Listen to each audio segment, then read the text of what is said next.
총선 말씀하셨는데 총선이 많은 분들에게 중요하시겠지만 모든 국민에게 그게 인생의 전부는 아니거든요. 저에게도 마찬가지입니다. 마찬가지입니다. 이 제도가 필요하다고 해서 논란을 떼고 필요성만 주장하고 간다?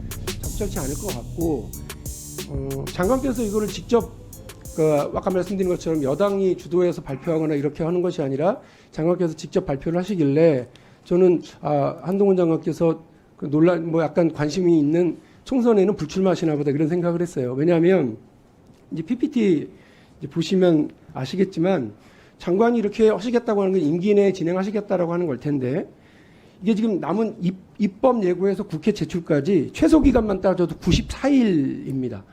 그러니까 아무리 이걸 막 빨리빨리 한다고 해도 정기국회 내에 그 국회에 제출되기도 어려울 것 같고 더 나가서는 21대 국회가 곧 이제 총선을 앞두고 있고 이렇기 때문에 21대 국회에서 이게 논의가 되기도 쉽지 않습니다. 그러니까 장관께서는 이걸 발표만 하고 야당은 패싱하고 이제 논란은 국민들에게 떠넘기는 방식으로 하시지는 않을 거기 때문에 총선 기간에도 또 논란이 막 증폭될 거기 때문에 당연히 이거를 내가 발표하고 내가 책임지고 내 임기 안에 이걸 모든 사회적 논란과 이런 것도 잘 조정해 나가면서 가겠다 이런 의지로 저는 생각을 했어요. 설마 이 법을 던져놓고 국회에서 논란 벌어지고 사회적 논란은 벌어지고 그러는데 장관은 총선 출마하겠다고 이렇게 몸을 빼거나 그러시지는 않겠죠. 이런 생각을 했습니다.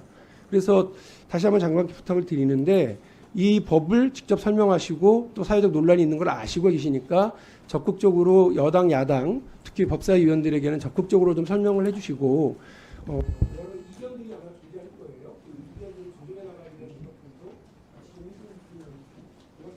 다시 예, 장관님 답변하십시오. 주십시오. 예. 이 법에 대해 설명할 기회를 주셔서 고맙습니다.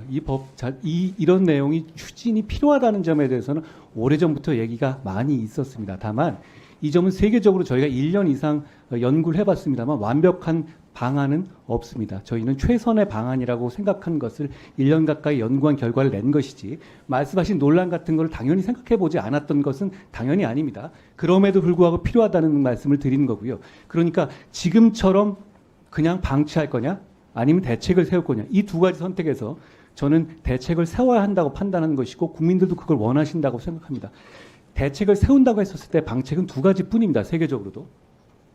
저희처럼 사는 거주지를 지정하거나 아니면 어떤 특정 지역 밖으로 추방하거나 방식인데 둘 다 해당 지역이라든가 이런 부분의 반발 문제는 어느 나라나 있고 우리도 있을 겁니다.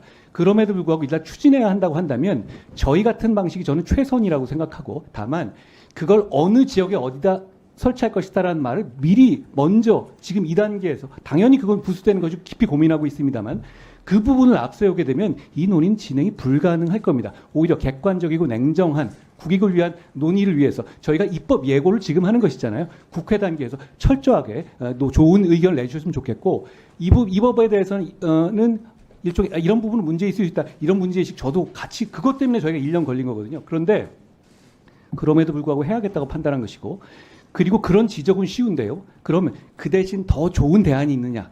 이건 참 어렵습니다. 저희가 처음에는 미국식 제시카법처럼 추방 방식을 생각했었다가 선회한 것이 그렇게 되면 우리나라 구조상 서울밖에 갈 데가 없고 정말 시골만 가게 되는데 그렇게 됐었을 때는 치안이라든가 치안에 있어서 지역이나 빈부에 있어서의 치안 격차라는 것은 저는 민주국가에서는 허용해서는 안 된다고 생각하기 때문에 저희가 거주지를 지정해서 국가의 책임성을 높여 더 잘 관리하겠다는 방안이 합리적이라고 판단한 것입니다. 만점짜리라고 생각하지는 않는데요. 저희가 입법 예고에서도 충분히 좋은 의견 들을 것이고 국회 논의 과정에서 좋은 의견 내주셨으면 충분히 수용할 것이라는 말씀. 제가 보기에 여기 문제점이라든가 이점이라는 건 박영준 의원과 제가 생각이 같을 것 같아요. 그런데 저희가 이걸 넘어서는 다른 방안을 찾지는 못했습니다. 현재까지는요. 앞으로 더 논의가 있으면 좋겠다는 말씀을 드리고요. 그리고 그 1년 동안에 저희가 갑자기 탁 낸 게 아니라 제가 대통령 업무보고에서 이거 하겠다고 말씀드린 거거든요. 연초에. 그동안에 굉장히 많은 이 고민을 해봤습니다. 그렇지만 지금으로서는 이게 최선의 방안이라는 말씀을 드린 겁니다. 총선 말씀하셨는데 총선이 많은 분들에게 중요하시겠지만 모든 국민에게 그게 인생의 전부는 아니거든요. 저에게도 마찬가지입니다. 지금 그것 때문에 할 일을 안 한다? 그럼 총선이 이렇게 남아있었으면 중요한 법 준비된 건 안 올립니까?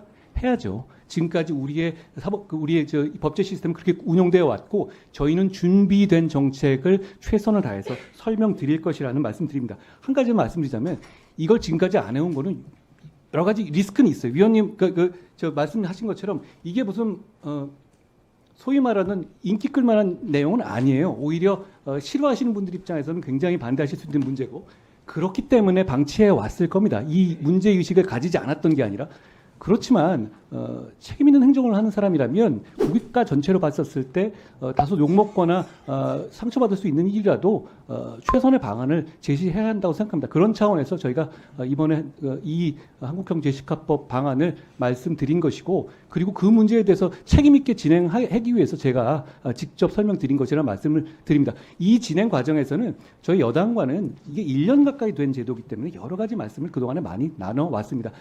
그리고 이 문제는 여야의 문제가 아니라 어제 보니까 민주당 소속인 화성시장께서도 환영 입장을 내셨거든요. 상황에 따라서는 굉장히 다른 많은 의견이 있을 겁니다. 앞으로 입법을 추진하는 과정에서 박 의원님 비롯한 좋은 의견을 좀 많이 들을 수 있도록 저희가 마음을 열고 논의하겠습니다.